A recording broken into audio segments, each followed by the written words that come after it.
C'est parti pour la COP, la 28e conférence sur le climat s'ouvre à Dubaï. L'objectif est double, dresser le bilan des efforts fournis jusqu'ici en matière de changement climatique et puis aussi aller plus loin pour envisager l'avenir. Jérémy Dessal et Pascal Bustamante nous présentent les enjeux.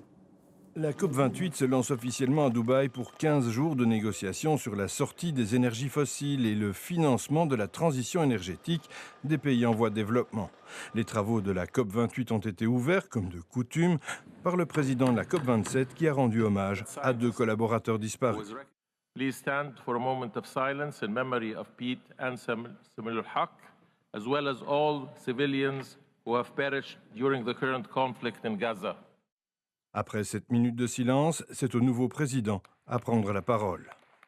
Every nation, every sector, and every one of us has an urgent and an immediate role to play.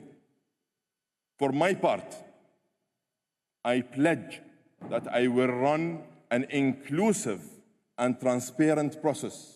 L'ambition de l'ONU est aussi de faire le choix de la sortie des énergies fossiles, une sortie et non pas une diminution. It cannot stop tomorrow. We need to do it in an organized way. We need to make sure that we have a time framework that is simultaneously credible, but at the same time is in line with our objective to keep temperature rise at 1.5 degrees. La Belgique participera aussi à la COP28. Le Premier ministre ne voit pas de paradoxe à ce qu'elle se tienne dans un pays producteur de pétrole.